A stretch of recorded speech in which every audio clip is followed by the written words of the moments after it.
He's like the Energizer Bunny of developers. He just keeps going. Jim Gordon first proposed the plan to put as many as 130 turbines in Nantucket Sound more than a decade ago.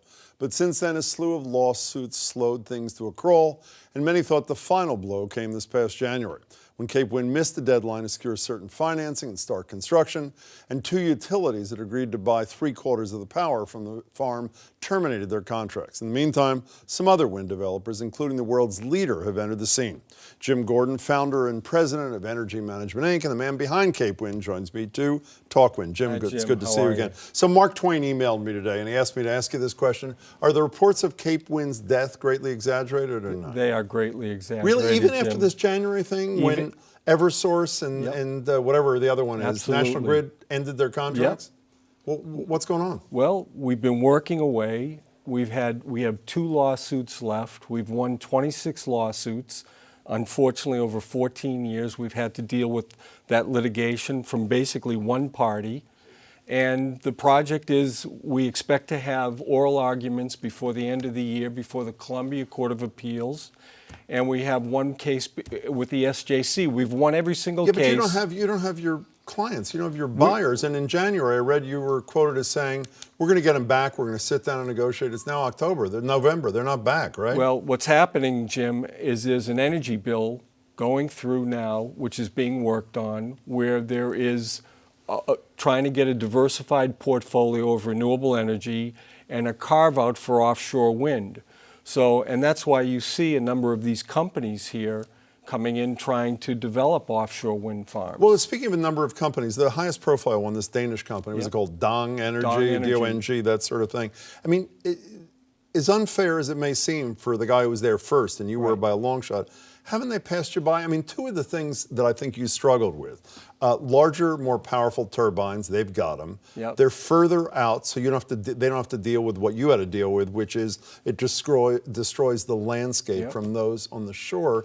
I mean, it's sort of passed you by, has it not, Jim Gordon? Well, Jim, I'm completely permitted. Cape Wind has already gone through its permitting process. We have a lease. They have to now start a multi-year permitting process going through many federal and state agencies.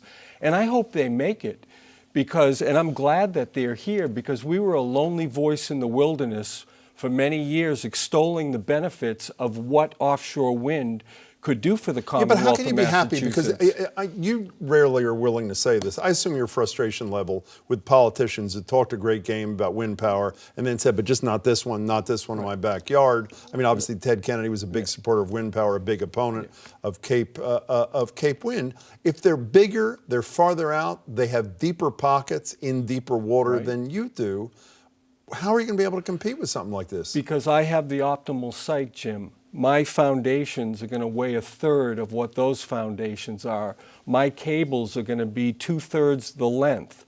So yes, they're bigger, but bigger isn't always better. I mean, there are gas turbines that are this size and larger sizes that could get put in. It's not just the size. But is Eversource and National Grid, they ever coming back or they're gone?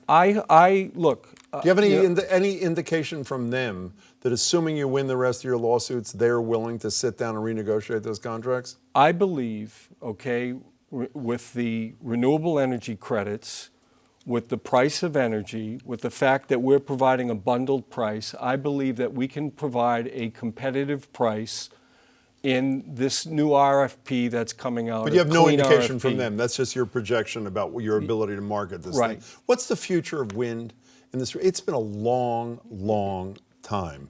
What's the future of wind in this part of the country? I mean, the president brags about the fact wind power has tripled, I think it is, during his 7 years in the presidency. Not here. Jim, I've been in the energy business now for 40 years. And this year we saw more renewable energy generation installed throughout the United States and the world than conventional fossil fuel generation. Aren't you working on some of those things? While we've been working very hard on Cape Wind, our company developed over $1 billion worth of renewable energy generation. In what We sphere? Developed the largest biomass plant in the United States. Where's in that? Gainesville, Florida. We developed a sister plant in Nacogdoches County, Texas. Aren't you doing some solar stuff? We're doing a lot of solar. We're putting on a 17-megawatt solar farm on a military base in New Jersey. Okay, so I haven't seen you in a couple of years. If you're Right. back a year from now, it's November of 2016, what's the state of Cape Wind, quickly? Well, I think we're going to win our remaining 2 lawsuits. We've won the last 26. They've been frivolous and they're delaying tactics.